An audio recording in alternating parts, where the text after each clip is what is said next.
Understanding words is what you really need to start doing. You need to start doing your homework and understanding words. If you put an S in front of words, it becomes swords. And that's what words are. They are cutting. They can cause you great trouble. Humans are word control creatures. So we need to establish what words mean. Again, when we talk about law, there's a Roman maximum in law that says, "For he that would be deceived, let him." Simply meaning, if you are so ignorant as to be deceived, then that's your business, that's your problem. So you need to do your homework and find out what the words mean, especially in relation to law and government. Because there is a whole world of occultism that is operating today throughout the world, in which you use certain words, and when those words are used in a court, they don't mean the same thing at all. Understanding law and the words of law, there are two things that this planet has: water and earth, water and land. Consequently, there are two kinds of law: the law of the land and the law of water. You've heard the term law of the land, but in point of fact, that's precisely what this word means, law of the land, because it is the people who live on land. And that is opposed to something else called the law of the high seas, or the law of water. You need to understand the difference. The law of the land is the law of the culture that lives on the land. And so consequently, the law of the land is different in every country. You can do things in America you can't do in Russia. You can do things in Africa you can't do in England. So the law of the land is the law of the culture that lives on that particular land. However, there is a higher law that dominates the entire world. It's called the law of the water, or the law of the high seas. The law of water is referred to as the law of money. It doesn't matter what color you are, where you're from, or where you live. Money is money. And anytime you're doing banking or using money, you are now under the law of water, Maritime Admiralty. If you go back in history, in ancient history, where all of this began, back in the land of Canaan, and you probably have heard in the Bible, the land of Canaan. The Canaanites were Phoenician bloodline, and in the ancient Phoenician language, Cana meant merchant banker. The very word merchant comes from mer, M-E-R, for the sea, for water. As a mermaid, we have merchant. Merchant bankers. Let me give an example of the difference between the law of water and the law of the land. The law of water, as I said, is a law of banking, money, as opposed to the law of the custom of the people, or the law of the land. The Statue of Liberty must be put in water. It could not be put on American land as such. It had to be put in the harbor, because it's not the Statue of Freedom. It's a statue of liberty. Liberty is what a sailor gets when he pulls into port on a ship. He gets liberty. He's not free. So America is not the land of the free and the home of the brave. We're not free or brave, period. We're not free. This is not a free country. Now let me give you an example of how this law of the water works. Why is it that you have to go to court? People are always concerned about going to court. You go to court because you play basketball and tennis on a court. How do you play tennis on a court? You play with a racket. Why? Because that's what it is. It's a racket. And make no mistake, they do not pick words by chance. These words are very serious. They do not use words in terms with no avail. These words are very important. When you go into a court, what's the idea of going to court? It's a game, like basketball. The whole idea in a court is to put the ball back in the other guy's court. One team gets up and they throw the ball over to that team of lawyers. That team gets up and throws the ball back into their court. And consequently, it's a ball game. And the judge is wearing a black robe, so he is the referee. The judge is the referee. He doesn't care which side wins or loses because he's going to get paid anyway. So he couldn't care less.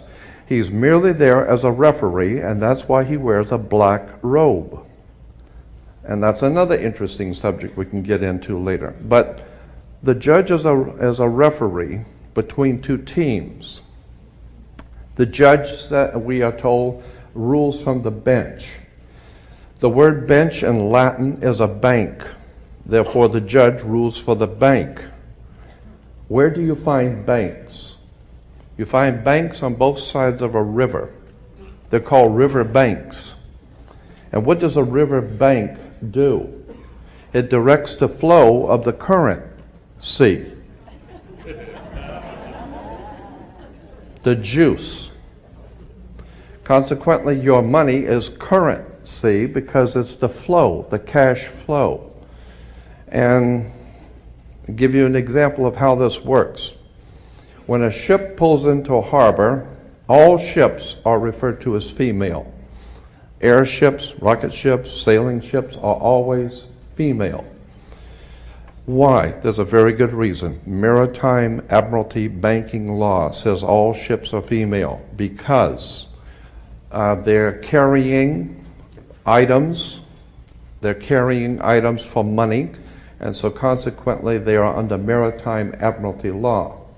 Admiralty is where we get the word admiral, admiral of the Navy. Let me give you an example of how this works. When a ship pulls into a harbor, it parks at the dock, and it ties off at the dock. The captain has to provide for the port authorities a certificate of manifest, because yesterday the ship was not here, but this morning the ship pulled in, so it has manifested. So consequently, all the products, the $800 million worth of TVs or Toyotas, have manifested. So each one of those items coming off of that ship has come off of water. And each end they has come in a ship. And consequently, on a ship, all ships have a captain. The word captain comes from a Latin word capital, money. So the captain represents the money that's on board the ship. And as I said, the captain has to present to the port authorities a certificate of manifest for each and every item. How much does it weigh? What color is it? How many doors does it have? Etc. And consequently, the captain presents a certificate of manifest. The ship is sitting in its berth. Wherever a ship sits when it docks is called its berth. She sits in her berth, berthing a ship. Consequently, all the items, as I said, coming off that ship represent money. They came in on water. They are Maritime Admiralty product. And this is true all over the world. Now, when you were born, your mother's water broke.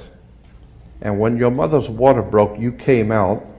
And this is why you have to have a birth certificate, because you are a Maritime Admiralty product under international law. You are considered, your body is considered a Maritime Admiralty product.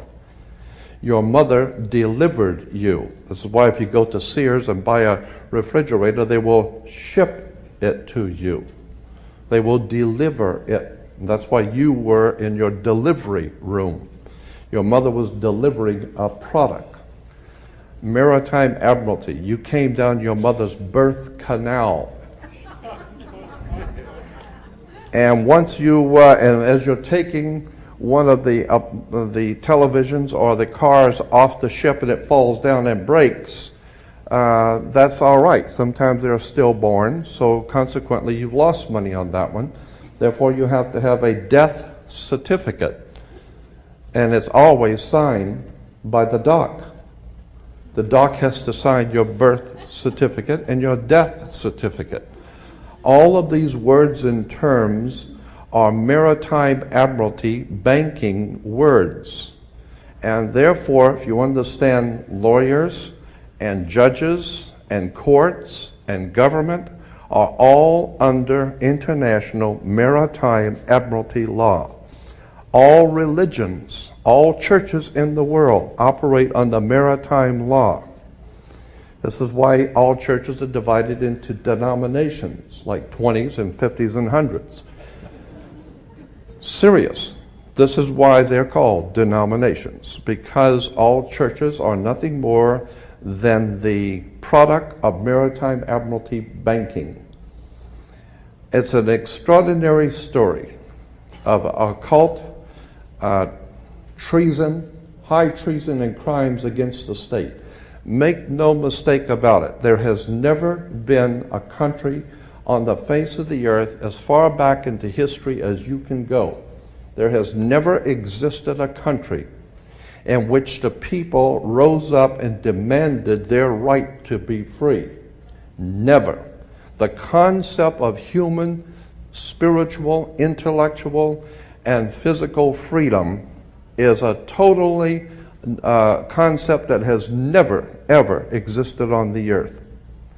The only time that has ever come into existence was the founding of this country, where it was understood that we were sovereigns and we owned our bodies, and consequently, since 1868, we're now on the International Maritime Admiralty Law. Think about this. When cowboys in Indian movies, when the cowboys would ride into town, they'd get off the horse, they were wearing guns. How come they could walk into a bar carrying guns? And if two guys got in an argument, they could go out on the street and draw on each other in front of the sheriff's office, and the sheriff would do nothing. How come? How come that men could go out in the street and shoot each other in front of everyone and had nothing be done about it? The reason why is because before 1868, all Americans were considered sovereigns. And that's one of the nice things about being a sovereign, is you have the right to be yourself. And consequently, you need to understand that, in one last point I'm going to make before I introduce your speaker, that in 1868 there was a corporation founded. Anyone can incorporate a company. Well, in 1868 there was a company incorporated.